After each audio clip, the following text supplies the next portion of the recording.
रत्तम्मा नारियल की बंडी ढकेलते हुए सारा गांव घूमती है। कोई भी उसके पास नारियल नहीं खरीद रहा। उस गांव के सारी गलियां ऐसे घूमती हैं कि उसके पैर भी थक गए। का बेटा, माँ भूख लग रहा है माँ, ऐसे पूछने पर उसे रोना आ जाता है और रत्तम्मा को पता नहीं चलता कि वो क्या करे। तब वो एक जगह उसकी बंडी रोककर एक नारियल काटकर, आज के लिए खाकर अपना पेट भर लो बेटा, कल अच्छा खाना खिलाऊंगी, ऐसे कहकर अपने बेटे को देखते हुए अपने जीवन को कोसती है। मगर वो दोष किसको मानेगी, रत्तम्मा को समझ में नहीं आता। एक समय में रत्तम्मा बाकी गांव वालों की तरह ही छोटे मोटे कूली का काम करती थी,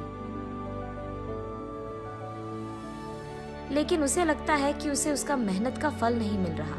इसी दुख में वो दिन गुजारती थी। कुछ ही दिन पहले रत्तम्मा का पति पी पी कर मर गया।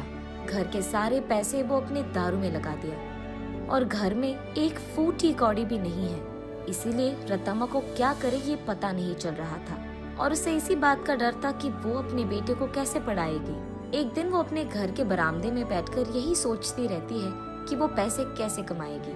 तभी फैसला करती है कि वो एक छोटा सा व्यापार करेगी। इसी सोच में वो जब सर उठाकर ऊपर देखती है, उसके घर के ठीक सामने मौजूद एक नारियल का पेड़ उसे नजर आता है। तब वो फैसला करती है कि वो नारियल बेचेगी। उसके फैसले के अनुसार ही वो अगले दिन उस गांव के जंक्शन के बीच में नारियल का एक छोटा सा बंडी लगाती है। लेकिन तब तक उसी जंक्शन पे दो और ऐसे व्यापारी थे जो नारियल बेच रहे थे।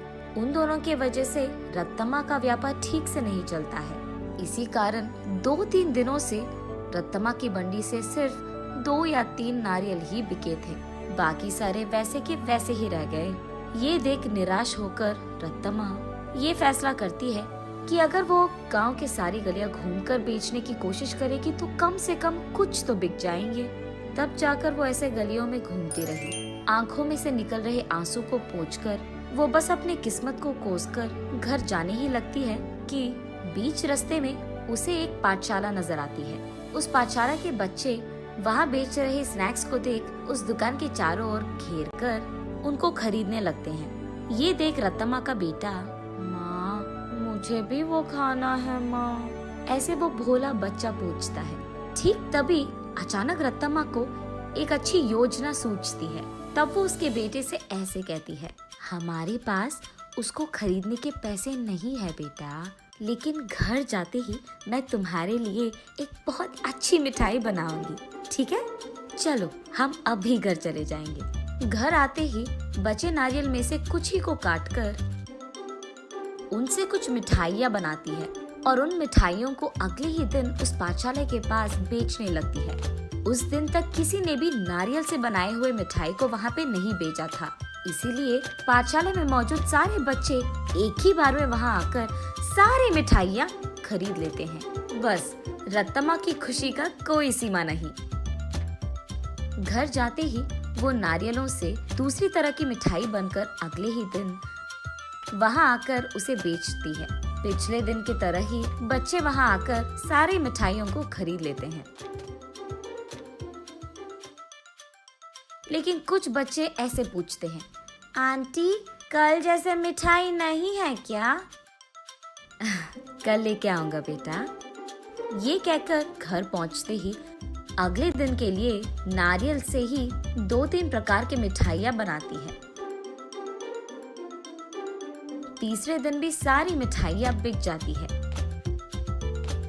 तब वहाँ मौजूद बाकी व्यापारी ये देख रत्तम्मा के पास आकर ऐसे कहते हैं, अम्मा कुछ मिठाइयाँ हमको भी बेचो, वो हमारे दुकान में बेचेंगे हम तुम्हें दुगना पैसे देंगे इनके लिए, ऐसे कहते हैं। ये सुनकर रत्तम्मा इस बार ज्यादा मात्रा में मिठाइयों को बनाकर अगले दिन वहाँ के व्यापारियों को बेचती है दुगने गुना में। बचे सारे पाठशाला के बच्चों को हमेशा की तरह बेचती है। ये देख बच्चे सारे वापस रत्तम्मा के पास ही मिठाइयाँ खरीदते हैं। ये देख बाकी व्यापारी रत्तम्मा से ऐसे कहते हैं, तुम अगर ऐसे ही हमारे बगल में दुकान लगाकर वही मिठाइयाँ कम दाम में बेचोगे तो हमारा धंधा कैसे चलेगा मैम? अगर तुम्हें बेचना है तो हमारे ही दाम पे बेचना होगा। तब रत्तम्मा, लेकिन बच्चे इतने दाम पे कैसे खरीदेंगे? उस सब से हमारा कोई लेना देना नहीं। अगर यहाँ धंधा करना है तो हमारी सुनो, वरना यहाँ से निकल जाओ। ऐसे कहते हैं। ये सुनकर रत्तम्मा उसके घर पहुंचकर बहुत सोचने लग जाती है। अगले दिन वो उस पाठशाला के पास एक बड़ा सा मिठाई का दुकान ही खोल देती है। उसमें सिर्फ नारियल से बनाई हुई मिठाइयाँ ही बेचती है। अब रत्तम्मा को किसी से कोई लड़ाई करने की जरूरत नहीं पड़ेगी। दूसरी तरफ रत्तम्मा की तरह नारियल से मिठाई बनाकर बेचने वाला उस गांव में और कोई नहीं था। अब इस कारण रत्तम्मा के मिठाई का दुकान सिर्फ बच्चे ही नहीं बल्कि सारा गांव जाता था। कुछ ही दिनों में रत्तम्मा अमीर बन जाती है और उसी पाठशाला में वो अपने बेटे को पढ़ाती भी है। ऐसे प्यार से वो उस नारियल के पेड़ को हर रोज पूछकर पानी डालती थी।